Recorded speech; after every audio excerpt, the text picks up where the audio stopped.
आपको जानकर हैरानी होगी, लेकिन यह सच है कि गंगा नदी पूरे विश्व की एकमात्र ऐसी नदी है जिस नदी का पानी कभी खराब नहीं होता है। इस नदी के पानी के स्पर्श मात्र से ही लोग पवित्र हो जाते हैं। गंगा नदी पौराणिक काल से ही इतनी सुंदर थी कि इस नदी को अपने पास रखने के लिए देवता और असुर तरसते थे।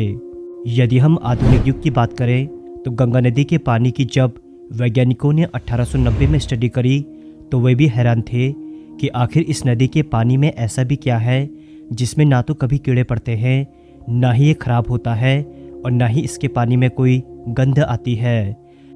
तब उन्हें पता चला कि इस पवित्र गंगा नदी का विशेष महत्व भारत के वेद पुराणों में छिपा हुआ है और वे ही साइंटिस्ट लोग जब गंगा नदी के इतिहास और महत्व को जानते हैं तो उनके मुंह से भी माँ गंगा निकल जाता है।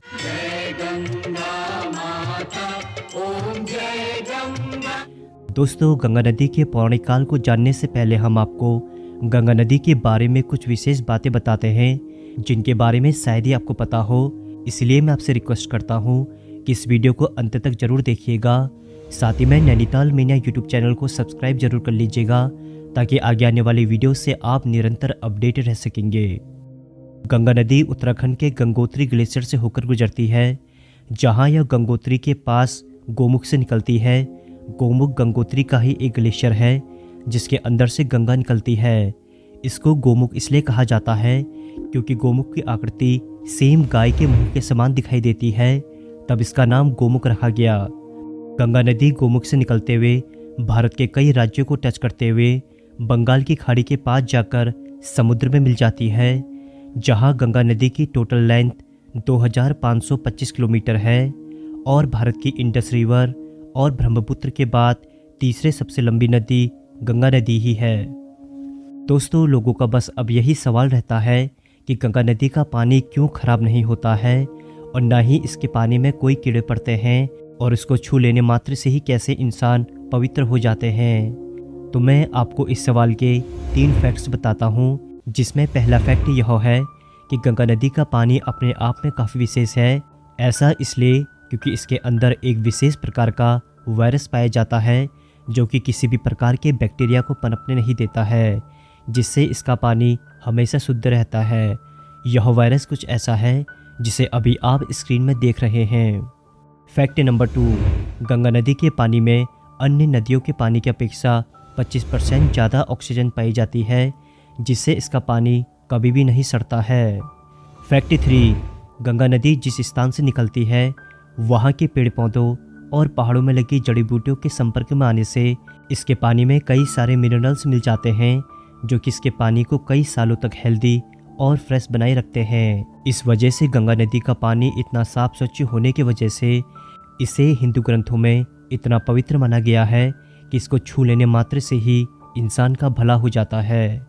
गंगा नदी के ऐतिहासिक महत्व का पता अंग्रेजों को 1890 के दशक में पता चला। उस समय इंडिया के साथ साथ कई देशों में हैजा फैला हुआ था। तब कई अंग्रेज लोग जो हैजा से मर जाते थे उन्हें वे गंगा नदी में फेंक देते थे। तब अर्नेस्ट हेनकिन जो उस समय के फेमस साइंटिस्ट थे, वह हमेशा इसी बात से डरते थे कि जिन हैजा मरीजों की लाशों को ये लोग गंगा नदी में फेंक रहे हैं तो कहीं गंगा नदी के दूसरी तरफ नहाने वाले लोग भी हैजा का शिकार न हो जाए, क्योंकि इससे पहले भी उन्होंने देखा था कि यूरोप में गंदा पानी पीने की वजह से कई लोग बीमार पड़ गए थे और यहाँ तो हैजा के मरीजों को गंगा नदी में फेंका जा रहा था। लेकिन अर्नेस्ट हेनकिन बेहद हैरान थे क्योंकि इस गंगा नदी के पानी के सेवन करने से, नहाने से लोगों को कुछ भी फर्क नहीं पड़ रहा था, उल्टा वे लोग स्वस्थ हो रहे थे। तब उन्होंने जाना कि गंगा नदी के पानी में कुछ ऐसी जड़ी बूटियाँ मिली हैं जिनके संपर्क में आके लोग ठीक हो जाते हैं। तब दोस्तों, आप मानो या ना मानो, लेकिन ये सच है कि उस समय काफ़ी लोगों की बीमारी गंगा जल पिलाकर ही ठीक करी जाती थी। मेरे स्पर्श मात्र से ही तुम पवित्र हो जाओगे, मुक्त हो जाओगे, दिव्य हो जाओगे। दोस्तों, ये तो मॉडर्न टाइम की बात है, लेकिन गंगा नदी का हमारे जीवन में कितना महत्व रहा है ये हमारे पौराणिक ग्रंथ बताते हैं। लोगों का कहना है कि गंगा नदी एक जीवित नदी है जो माँ गंगा का एक जलीय रूप है। जब भगीरथ अपने पूर्वजों की आत्मा को मुक्ति दिलाने के लिए तड़प रहे थे, तब देवताओं ने भगीरथ को गंगा को धरती पर लाने के लिए कहा तब भगीरथ ने भगवान शिव की घोर तपस्या करके भगवान शिव और ब्रह्मा की मदद से स्वर्ग से गंगा नदी को धरती तक लाने में मदद करी। तभी भगीरथ ने यह भी बताया कि जो इंसान अपने पूर्वजों का तर्पण इसी गंगा नदी पर करेगा तब उनके पूर्वजों को जन्म मृत्यु के कष्टों से मुक्ति मिल जाएगी। पुत्र, हमारे 60,000 पूर्वजों का उद्धार नहीं होगा तो हमें भी सद्गति नहीं मिलेगी। हमें भी? अर्थात मेरे पिताश्री, पितामह, मेरे प्रपितामह और मैं अब गंगा मैया को पृथ्वीलोक पर तुम्हें लाना है पुत्र, तुम्हें। पिताश्री! भगीरथ, गंगा देवी को शीघ्र, अतिशीघ्र पृथ्वी पर ले आओ और हमें पाप, ताप, शाप से मुक्ति दिला दो। भगीरथ! भगीरथ! भगीरथ! गंगा नदी के बारे में शास्त्रों और पुराणों में यह भी कहा गया है कि जो भी इस नदी में स्नान करता है तो उसके किए गए पाप अपने आप ही मिट जाते हैं। प्रत्येक वर्ष यदि कोई गंगा दशहरा के समय गंगा में स्नान करता है तब उसके 3 जन्मों तक के पाप धुल जाते हैं और उसको स्वर्ग की प्राप्ति होती है। गंगा नदी के पानी को पीने से आपकी बीमारी स्वतः ही ठीक हो जाती है। लोगों के कई चर्म रोग भी गंगा नदी ने ही ठीक करे हैं। और दोस्तों, जैसे कि आप देखते हैं कि गंगा नदी कितनी सुंदर दिखती है, लेकिन मैं आपको बता दूं कि गंगा नदी पौराणिक काल से ही इतनी सुंदर थी कि इसकी सुंदरता को पाने के लिए देवता और असुर तरसते थे।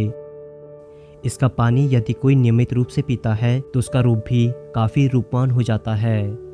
खैर, हमें आज इस बात का दुख होता है कि यह गंगा नदी पौराणिक काल से आज तक उसी स्वच्छता के साथ बह रही है, लेकिन हम इंसान आज भी इसकी महत्वता को नहीं जान पाए हैं। आज भी हम लोग हरिद्वार, ऋषिकेश, देहरादून और मसूरी जैसे आदि जगहों में घूमने तो जरूर जाते हैं, लेकिन गंगा स्नान और गंगा जल को अपने साथ बोतल में रखना पसंद नहीं करते हैं। ये सच में आज की पीढ़ियों के लिए काफ़ी मूर्खता की बात है, क्योंकि जिस गंगा का एक स्पर्श मात्र के लिए ही देवता और असुर तरसते थे, जहाँ भगीरथ ने 1000 सालों की कठोर तपस्या करके माँ गंगा नदी को धरती पर उतारा था, और आज हम अज्ञानता के अंधेरे में रहकर गंगा नदी की कीमत को नज़रअंदाज कर देते हैं, जो कि सच में एक शर्म की बात है। दोस्तों, इस वीडियो को अधिक से अधिक शेयर जरूर करें ताकि गंगा नदी की महत्वता के बारे में आज की पीढ़ियों को भी पता चल सके। और साथ ही में आप जब भी हरिद्वार, ऋषिकेश, मसूरी या केदारनाथ साइड आते हैं तो गंगा नदी को अपने साथ जरूर ले जाइए, क्योंकि क्या पता आपके द्वारा ले जाया गया गंगा जल किसी के काम आ जाए। मैं मिलूंगा किसी और अन्य इंटरेस्टिंग वीडियोस के साथ। तब तक ले आप नैनीताल मेनिया यूट्यूब चैनल को सब्सक्राइब करके रखना। मैं हूं आपका दोस्त संदीप। फिर मिलेंगे एक नई एपिसोड में। तब तक के लिए नमस्कार दोस्तों।